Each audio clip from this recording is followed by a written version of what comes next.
시청자 여러분 안녕하세요. MC 전준호입니다. 가장 한국적인 것이 세계적인 것이다 라는 말이 있지요. 우리 곁에 숨어있는 보석, 초정탄산수로 지키는 피부 건강에 대해 피부과 전문의 김홍석 원장님의 톡 쏘는 초정약수 이야기, 이번 주도 시작해 보겠습니다. 원장님.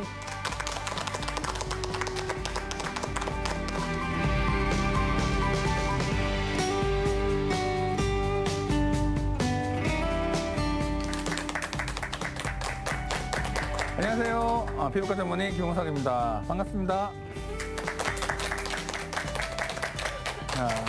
오늘 이제 두 번째 또 제가 또 여러분들께 또 강의를 할 시간이 왔네요. 자, 오늘은 탄산수와 피부 건강에 대해서 좀 더 과학적으로 푸는 방법에 대한 이야기를 조금 드려볼까 합니다. 우리가 탄산천이라고 하는 거는 기본적으로 이산화탄소 농도가 되게 높은 그런 천들을, 온천을 말하는 거고요. 탕에 들어가면 우리 몸에 그 기포가 붙게 되죠. 기포가 붙으면서 뽀글뽀글 올라오는 이 현상이 생기는 천을 바로 이런 탄산천이라고 합니다. 대표적으로는 독일에 있는 게 되게 많고요. 이런 온천들이 기본적으로 많이 발달돼 있다 보니까 사실 우리나라만 온천을 할 것처럼 생각하지만 실제로 일본이라든지 외국 독일이나 이런 데서 상당히 온천이 많이 발달되어 있는 이유 중에 하나가 그 물의 효능이 상당히 좋으니까 생긴 거겠죠.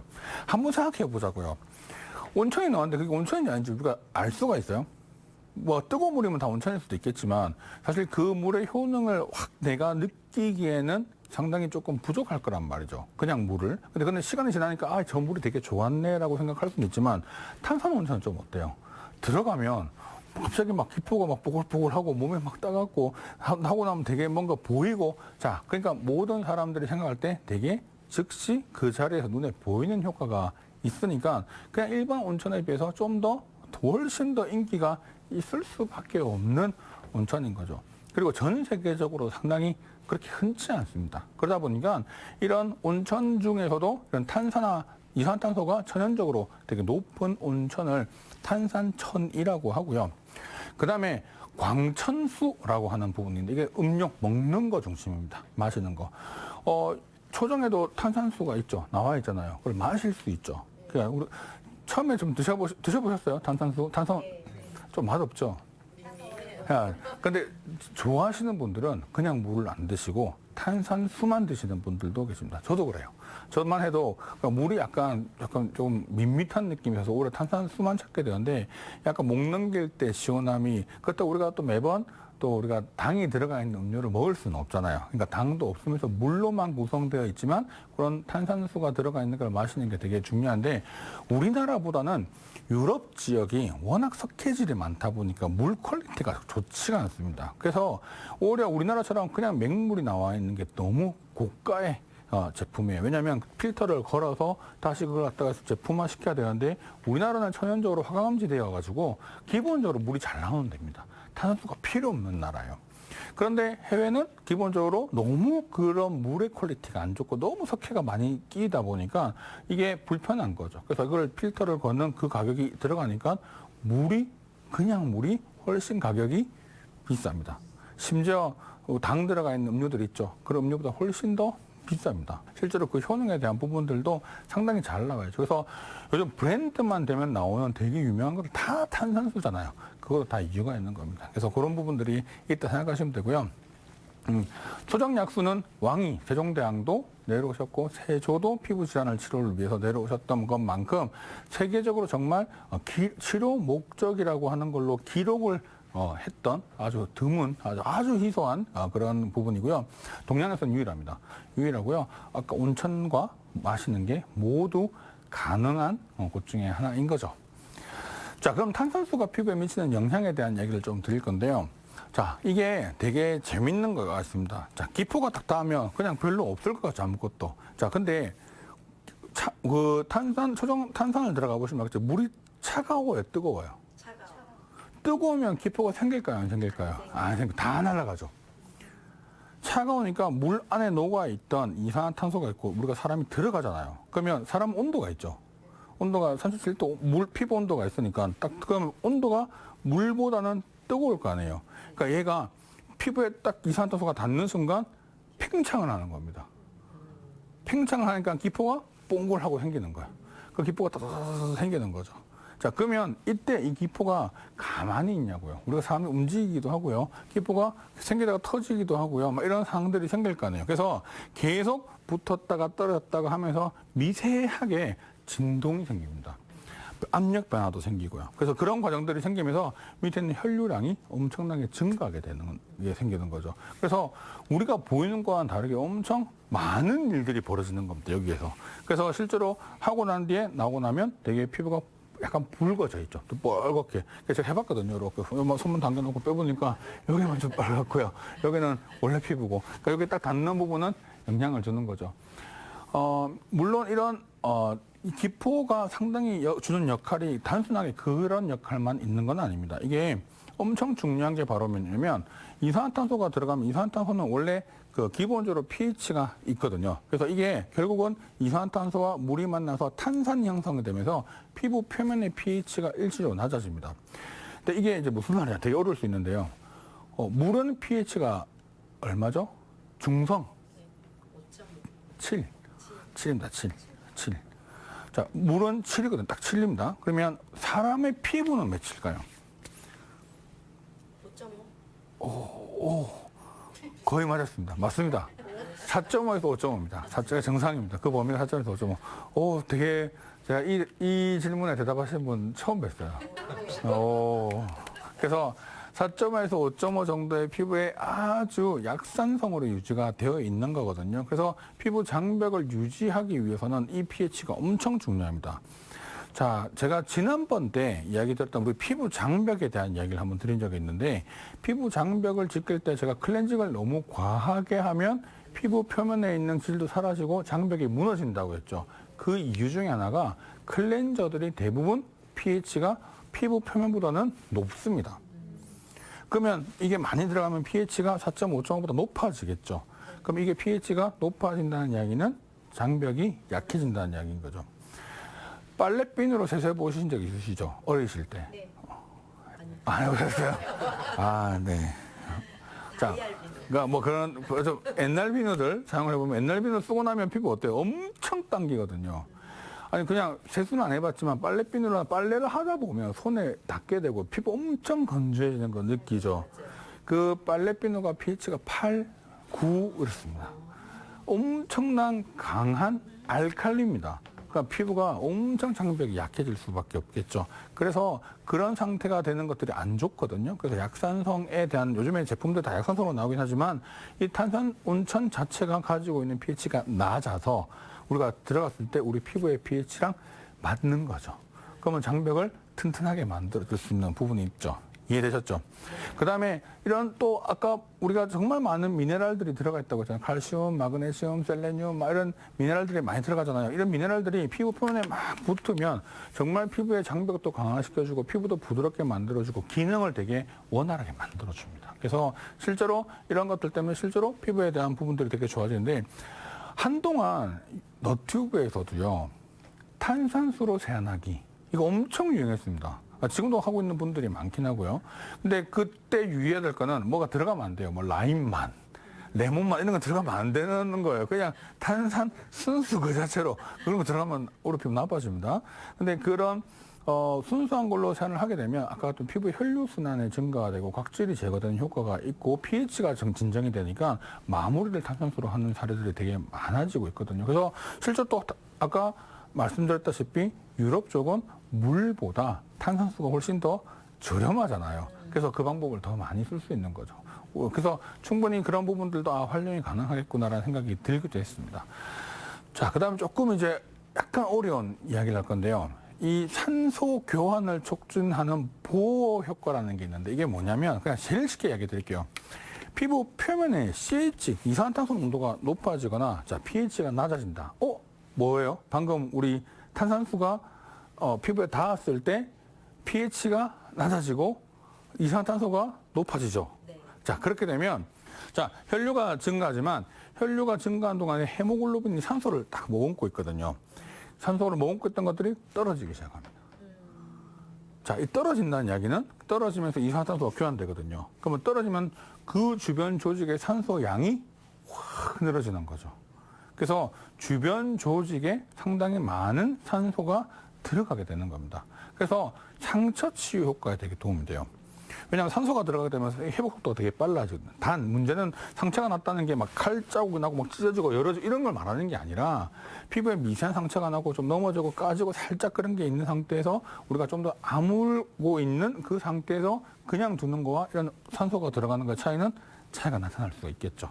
그래서 그런 정도로 해서 충분히 도움을 줄 수가 있기 때문에 조직의 산소 공급이 늘어나면서 피부가 되게 생기 있게 보이게 되고 피부가 되게 건강해질 수 있는 게 가장 중요한 효과입니다. 그래서 이 탄산이 별거 아닌 것 같지만 엄청나게 중요한 효과들이 있는 거죠. 자, 그래서 아까 제가 말씀드린 이런 미네랄까지 전부 다 같이 아까 딱 적용이 되면 아, 내가 들어가는 이유가 생긴 거죠. 원인을 우리는 사실 내용도 모르고 들어갔지만 아, 이산화탄소가 정말 이렇게 중요한 효능이 있구나라는 걸 알게 되시는 겁니다. 자, 그러면 탄산수를 먹는 것도 되게 중요하잖아요. 자, 먹었을 때 되게 어떤 영향을 좀 미치는가를 좀 보면요. 제가 탄산수를 마시게 된 이유 중에 하나가 물만 마시면 속이 되게 불편합니다. 이게 왜 그랬나 봤더니 제가 위산 저하증이 있어요. 위산 저하증은 위산 과다증과는 증상이 반대입니다. 그래서 단백질을 먹거나 뭔가 했을 때 위산이 너무 저하가 되기 때문에 소화가 잘 안 되거나 속이 되게 불편하고 쓰리는 현상들이 마치 위산 과다와 증상이 되게 비슷합니다. 그러니까 저는 그래서 어떤 게 항상 갖고 있냐면 초를 항상 식전에 마시거나 아니면 식중에 마시게 돼요. 그러면 그게 훨씬 편해지는 이유가 초가 들어간 pH가 낮아지잖아요. 그럼 위산이 활성화됩니다. 그래서 위가 엄청 편해지게 되거든요. 그래서 이걸 어떻게 알게 됐냐면 볶국 같은 걸 먹을 때 이렇게 지리에 이렇게 초를 이렇게 좀 식초를 넣잖아요. 그런 음식을 먹으면 엄청 속이 편해지고요. 그게 아니면 뭔가 좀 더부룩한 증상들이 있어서 뭐지? 왜 초가 필요하지? 검사를 해봤더니 진짜 실제로 위산 저하증이 있었고 그 검사 때문에라도 제가 더 그렇게 챙겨 먹는 경향이 있는데 그러다 보니까 초를 물에 타 먹기가 너무 힘든 거예요. 식전에 그거 어떻게 물에 식초를 타 먹어요? 그 생각보다 괴롭거든요, 그거. 아, 근데 먹기는 해야 되겠고, 탄산에다가 이거 타 먹어볼까? 해갖고, 탄산에다가 초를 이렇게 조금 넣었습니다. 너무 음료수 같아진 거 있죠. 진짜로. 그래서 너무 좋더라고요. 그래서 그때 제가 먹었는데, 물에 탄산을 넣은 것과, 물에 식초를 넣은 것과 탄산에 식초를 넣은 게 또 다르더라고요. 더 편해지는 겁니다. 그래서, 뭐지? 라고 했더니 찾아보니까요. 정말 이게 위산에 대한 분비를 촉진시켜주는 부분들이 있죠. 그래서 기본적으로 위산이 많이 분비가 되니까 고기만 먹어도 더부룩하나 속 안 좋은 분들한테 괜찮은 겁니다. 그래서 위산이 증가되면서 단백질이나 위 배출 촉진에 핵심이 된다. 그리고 가스 많이 차시는 분들 있죠. 가스를 많이 차시는 분들도 오히려 도움됩니다. 이게 많은 사람들이 가스 차니까 가스가 더 찰 것 같은데 실제로 아까 위산 분비가 촉진되면요. 음식에 들어가 있던 여러 균들이 있을 거 아니에요. 그게 위산을 통해서 다 좀 죽어서 밑으로 내려가야 되는데 위산이 잘 없다 보니까 그 균들에 의해서 생기는 가스들 때문에 소장에서 부글부글 끓는 이 느낌이 있거든요. 그래서 탄산수도 약간 그 위산을 자극해주는 촉진되는 부분들이 있으니까 그런 부분 아까 초 같이 먹었을 때 너무 좋은 거예요. 그래서 그 증상이 다 사라졌습니다. 그래서 제가 참 이런 부분들이 참 중요했구나라는 걸 저도 의사지만 학교 때 이런 내용 안 배우거든요. 그래서 공부를 하다 보니까 이런 것들을 좀 알게 돼서 실생활에 쓰게 되는 거죠. 그래서 이런 것들이 있을 수 있다는 걸 알게 됐고요. 그때 탄산수에 대한 효능을 찾아보면서 정말 이런 것들이 되게 도움이 되는구나라는 걸 알게 됐어요. 그래서 연동 운동도 활되고 더부룩한 부분들도 되게 완화가 되니까 막 소화 안 되는 느낌이 있고 뭔가 꽉 차 있고 뭔가 안 내려가는 느낌 드실 때는 탄산수가 괜찮다는 겁니다. 그다음 아까 위산 반대로 과다인 경우는요.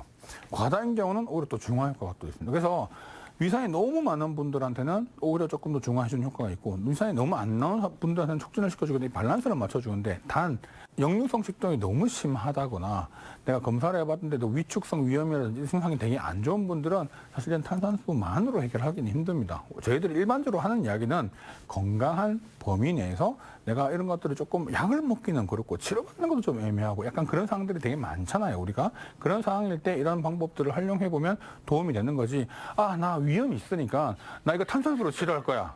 이거 아닌 거죠. 그거는 치료가 반드시 필요한 거니까 그 부분은 그 부분대로 따로 잘 하셔야 되고 보조요법으로 그런 걸 잘 해줘야 된다는 겁니다. 자, 이산화탄소가 몸에 들어왔어요. 그럼 혈관이 확장되거든요. 자, 그러면 체내 CO2가 또 증가가 되고요. 그다음에 근육에 대한 부분들, 말초에 있는 근육에 대한 부분들이 이완되면서 결국은 우리 몸의 혈류량이 상당히 증가하고요. 아까 보호 효과 기억나죠? 보호 효과. 자, 이산화탄소가 많아지고 pH가 떨어지면 산소가 나온다 했죠. 그걸 음용으로 내가 먹으면 내 몸에 이산화탄소가 많아질 거 아니에요. pH가 조금 떨어질 거 아니에요. 그럼 어때? 산소량이 더 좀 공급이 증가하죠. 그래서 말초 있는 혈액에 대한 부분들이 손 저리고 손이 차갑고 하시는 분들한테도 도움이 줄 수 있다. 또 손 차다고 그것만 먹으면 된다, 안 된다? 안 된다. 내가 그러니까 그렇게 하라는 얘기가 아니라 내가 일상생활에 하면서 조금씩 이런 부분들을 알고 좀 유용하게 적용을 하라는 거지. 아, 그렇다더라. 아, 오늘 이거 무조건 이렇게 접근하시지 말아요. 의학적으로 근거를 있으려면 항상 이런 것들은 많은 데이터와 논문들이 나와 있는데 이런 많은 경험들이 나중에 어떤 우리가 논문을 보고 논문에 데이터가 쌓였을 때 우리는 근거가 있다라고 얘기하는 거고 아직은 그런 근거를 만들기에는 너무 하찮은 거죠. 굳이 이런 것까지 뭐 해야 돼? 이런 느낌이 있다 보니까 안 내는 거거든요. 그러다 보니까 아직 모르는 거일 수도 있지만 하지만 경험적으로 아는 겁니다. 그래서 그런 부분들을 잘 활용하시면 좋을 것 같고요. 그 다음에 물을 많이 마시게 되잖아요. 근데 이게 그냥 물을 마셔보면 아시겠지만 이 1리터 마시기 힘듭니다. 물론 한 번에 1리터는 다 누구나 못 마십니다. 근데 먹다 보면 차거든요. 탄산이 들어가면 마시게 돼요. 그래서 제가 물을 진짜 안 마시거든요. 바쁘다 보니까 못 마시는데 탄산수가 이렇게 있으면 그냥 마십니다. 근데 그 목 넘김도 좋아서 잘 넘어가고요. 막 되게 물 때문에 꽉 차서 못 먹겠어 이런 느낌은 없거든요. 근데 그런 것 때문에 물을 많이 마시니까 기본적으로 혈류량이 증가하게 되겠죠. 그러니까 소변도 잘 나오겠죠. 이뇨작용이 잘 나오면서 피부가 노폐물도 배출시켜주는 효과가 있고요.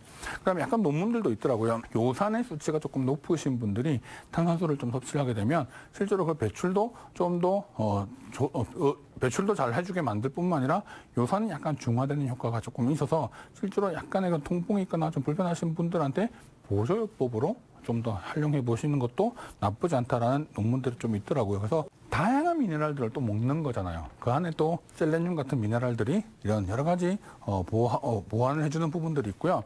우리가 실질적으로 영양제로도 많이 섭취를 하는 영양소 중에 하나이기도 하니까 평소에 탄산수를 좀 더 섭취를 해보시는 것도 좋을 것 같아요. 자, 그리고 이제 마지막으로 우리의 온천, 초정 말고 세계에서 어떤 탄산수가 있는지 좀 궁금하잖아요. 그렇죠? 유명하다 하니까. 독일의 바트나우하임이라고 하는 곳이 있습니다. 이곳은요, 유럽 탄산 온천 치료의 중심지입니다. 자, 심혈관 질환, 호흡 질환 이런 것들이 있고 중심이 되어 있다고 하죠. 이게 되게 재밌는 게 나라별로 조금 다르긴 한데 독일은 조금 규정이 다르긴 한데 프랑스는요, 온천이 보험이 됩니다. 근데 프랑스에 있는 온천은 탄산이 조금 들어가 있는 부분들은 거의 기본적인 온천인데요. 프랑스는 온천이 효능이 있는 곳들이 지정이 돼서 아토피 피부병 화상이 있는 분들이 의사들이 처방을 써주면요, 그걸로 보험 치료 받을 수 있습니다. 왜냐하면 그 온천이 비싸거든요. 그래서 보니까 뭐 1회 10만 원, 15만 원 정도 하는 게 뭐 1, 2만 원 정도로 확 떨어지게 되는 그 정도로 차이가 나는데 일단 이런 유럽 시스템은 병원을 잘 못 가는 시스템이다 보니까 이런 온천을 활용한 되게 치료 방법들이 보조법으로 상당히 많이 발달하게 돼요. 그리고 그 의료용 재활 목적으로 되게 중심으로 좀 잘 나와 있는 거고요. 이렇게 하나가 마을이 됩니다. 마을 전체가 온천지가 되고요. 그러니까 숙박이 되죠. 관광이 되죠. 그 다음에 그걸로 해서 모든 이게 그 지역 산업을 발전시켜주는 요인이 되는 겁니다. 자, 이탈리아 가면 산펠레그리노. 들어본 적 있지 않나요? 우리 지금 현재 가면 녹색병으로 되어 있는 거 마트 가면 팝니다. 네. 산펠레그리노라고 하는 브랜드가 탄산 온천에 되게 중요한 거죠. 저것도 원래는 기본적으로 온천에서 시작됐고요. 지금 세계적인 브랜드가 된 거죠. 자, 이거 생각해보면 우리도 한 번쯤 고민해 볼 이유가 있는 거죠. 온천이 정말 이렇게 정말 잘 되어 있고 그다음에 환경도 좋고 내가 온천을 통해서 관광도 되는 부분인 거거든요. 체코도 마찬가지로 여러 가지 이런 예술가들이 방문하면서 음료, 탄산 온천의 본고장처럼 되어 있는 겁니다. 자, 그러면 이제 여기서 제가 질문 한 개 탁 던지고 싶은 게 그거죠. 그럼 우리는요? 자, 초정은 지금 보니까 이제 행궁도 이렇게 이제 막 공사도 끝나고 이제 관광화 되었죠. 그 다음에 좀 더 숙박이라든지 그 주변에 있는 관광을 좀 더 많이 할 수 있는 부분이라든지 아니면 온천을 폭넓게 할 수 있는 호텔과 연계돼서 뭔가는 시스템이 된다거나 하면 더 많은 관광객들이 올 수 있겠죠. 그런 관광지가 생긴 거잖아요. 초정 행궁이라고 하는 걸 만들면서 생긴 거니까 그런 걸 좀 더 많이 활용을 할 필요가 있고요. 음료도 정말 아무것도 아닐 수 있는 저 음료가 우리만 잘 먹고 있는 음료가 아니라 전 세계적인 브랜드가 됐잖아요. 그러면 이런 것 역시 마찬가지로 마케팅과 이런 힘을 잘 활용해서 전 세계적으로 정말 유효한 그런 브랜드로서의 가치로 만들 수 있는 가능성이 있는 게 바로 또 이 초정이지 않을까 하는 생각이 듭니다. 네, 이번 시간에는요, 매트에서 누워서 할 수 있는 복근 운동. 그래서 뭐 상복부, 우리 바깥쪽, 옆구리 운동, 하복부 운동. 내가 할 수 있는 복근 운동 강도를 잡아서 진행해 보도록 하겠습니다. 자, 양손 이마 하나, 그렇지. 들고, 들. 나는 시장이 좋아. 복부를 사용해서 셋. 복부 수축. 시장에 가면 넷. 웃음이 있고